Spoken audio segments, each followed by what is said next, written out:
Salam sejahtera saya sampaikan kepada siswa-siswi kelas 12 SMK Golden dan selamat bergabung dengan link pembelajaran jarak jauh SMK Golden Pancabungur, Kabupaten Bogor.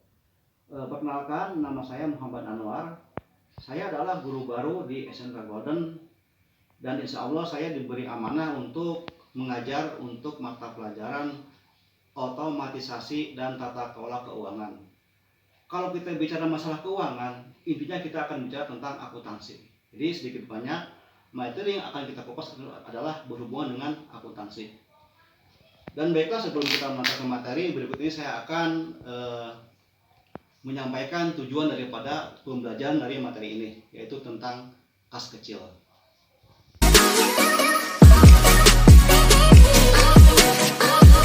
Itulah tujuan daripada pembelajaran tentang kas kecil yang telah kita lihat tadi bersama-sama.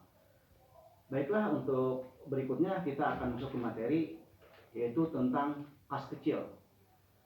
Sebelum kita mengupas tentang kas kecil, alangkah baiknya kita itu tahu apa yang dinamakan dengan kas. Kas adalah uang tunai yang ada di suatu perusahaan, di mana kas ini kita kelompokkan ke dalam 3 kategori, yaitu kas di perusahaan, kas di bank, dan kas kecil itu sendiri. Oke, kita akan coba membahas tentang kas kecil. Kita masuk dengan pengertian.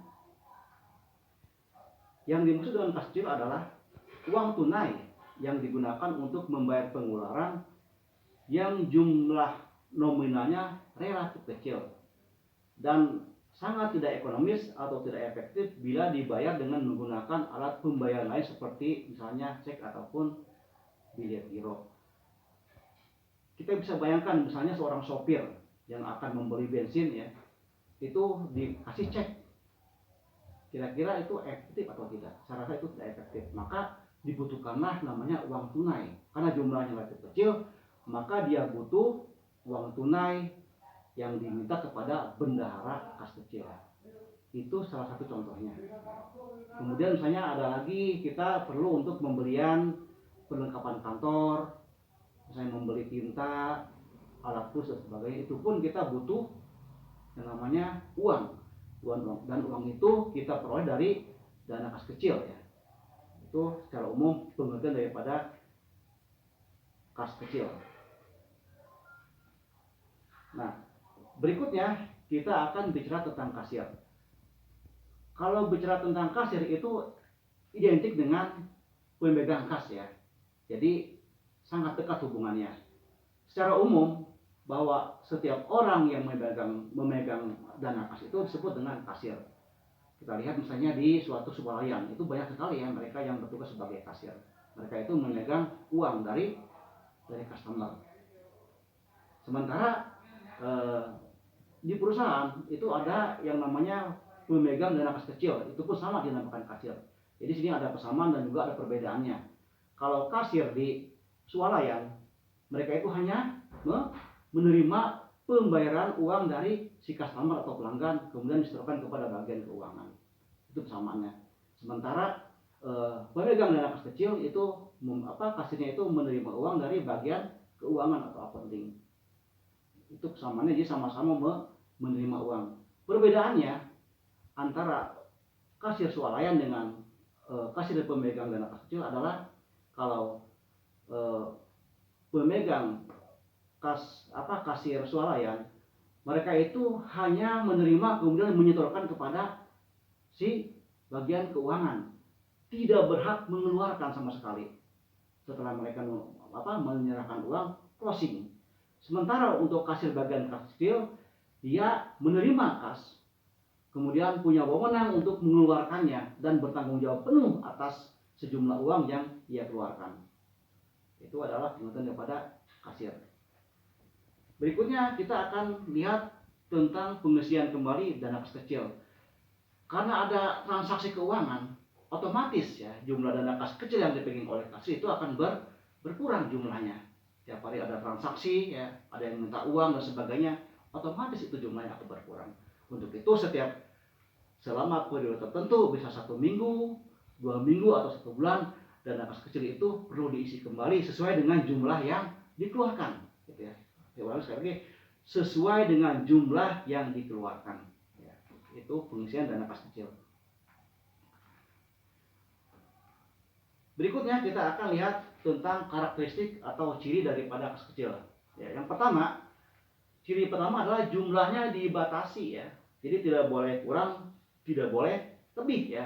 Jadi pada saat pertama kali dibentuk dan kas kecil itu dijumlahkan ya, ditentukan sekian jumlahnya sekian juta misalnya untuk mengcover semua kegiatan daripada operasional perusahaan. Misalnya dalam jangka waktu sekian minggu ya, itu ada jumlah sekian ya. Jadi pada saat ada pengurangan jumlah itu akan diisi lagi.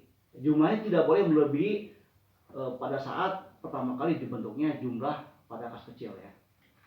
Ciri berikutnya yaitu untuk membayar transaksi atau kegiatan yang rutin ya dilakukan dengan jumlah yang relatif kecil ya.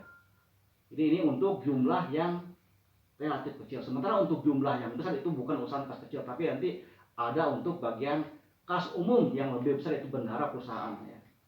Kemudian disimpan di tempat khusus ya. Karena uang itu harus aman ya. Maka disimpan di berangkas di tempat khusus ya. Tempatnya khusus dan harus hati-hati ya. Karena ini sangat rawan ya, sangat rawan apa?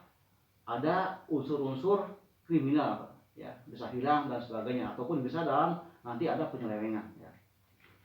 Kemudian dipegang oleh kasir yang ditunjuk oleh perusahaan ya. Ini yang ditunjuk orangnya itu ya. Perusahaan itu dalam menunjuk seorang kasir itu tidak sembarangan ya. Harus melihat apanya? Pertama melihat loyalitasnya dulu. Bagaimana sifat dia, bagaimana watak dia ya. Bagaimana perilaku dia, bagaimana akhlaknya. Ini yang sangat penting ya. Kenapa? Dia memegang amanah yang sangat penting ya. Dan bagaimana akuntabilitas atau tanggung jawab dia terhadap perusahaan selama dia bekerja. Ya, jadi ini ada nilai-nilai tertentu. Ya, ini adalah ciri-ciri daripada kas kecil ya. Oke, berikutnya sekarang tujuannya ya. Kenapa itu perlu dibentuk kas kecil ya? Ada tujuannya, ada fungsinya ya. Yang pertama tujuannya adalah untuk membayar setiap pengeluaran yang jumlahnya relatif kecil. Kembali lagi ke definisi ya. Jadi sekali lagi bahwa untuk setiap transaksi yang jumlahnya relatif kecil itu digunakan dananya dari kas kecil, bukan dari kas umum ya. Jadi dari kas kecil ya. Yang kemudian yang kedua tujuannya adalah menjadikan sistem pembayaran lebih efektif ya. Jadi lebih efektif dan lebih ekonomis, lebih efisien ya. Kalau kita menggunakan pembayaran yang jumlahnya kecil itu menggunakan dana kas kecil. Yang ketiga tujuannya adalah untuk menangani perbekalan atau perlengkapan yang ada di suatu perusahaan ya. Jadi kalau kita butuh sesuatu ya, menyangkut misalnya kita butuh untuk perlengkapan kantor ya, itu tinggal mereka ke bagian kas kecil. Seorang sopir yang butuh dana untuk beli bensin misalnya, untuk parkir dan tol sebagainya, itu tugas dia adalah meminta kepada bagian kasir yang memegang yang memegang dana kas kecil ya. Kemudian yang terakhir, yang keempat, yaitu mengoptimalkan kinerja karyawan dalam memberikan pelayanan terhadap customer. Karena customer itu membutuhkan pelayanan yang simple, pengen cepat ya. Jadi itu harus betul-betul disiapkan ya untuk dana operasional. Itu adalah tujuan daripada dibentuknya dana kas kecil itu ada 4 ya. Yang berikutnya, sekarang kita butuh dokumen ya.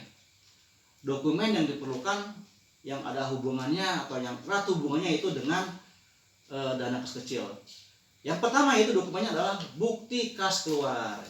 Bukti kas keluar ini adalah bukti kas keluar merupakan dokumen yang dikeluarkan oleh pemegang kas besar atau bendahara umum di suatu perusahaan yang diberikan kepada si kasir pemegang kas kecil ya.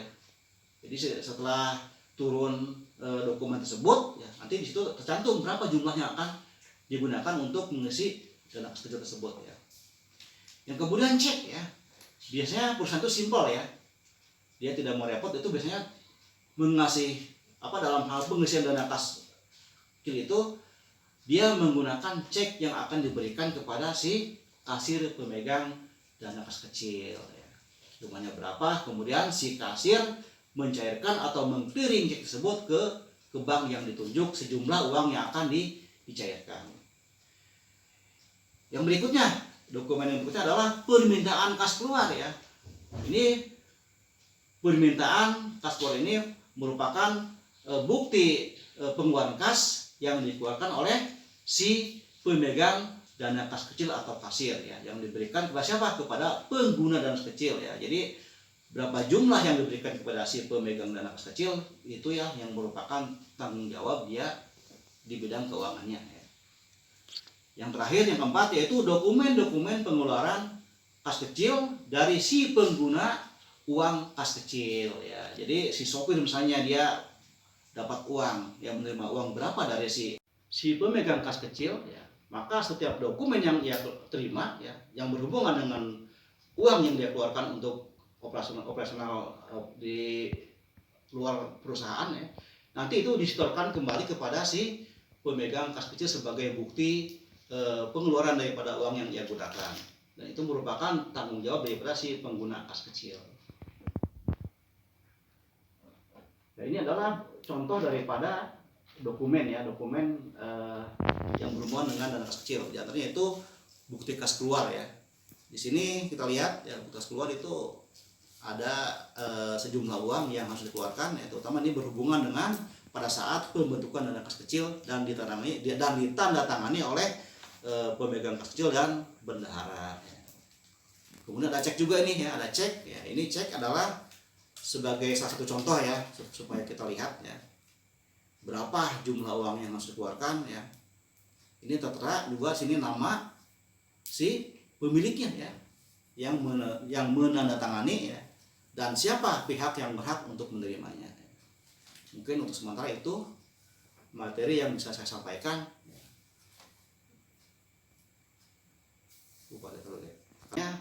Tetap semangat dan tetap sehat. Assalamualaikum warahmatullahi wabarakatuh.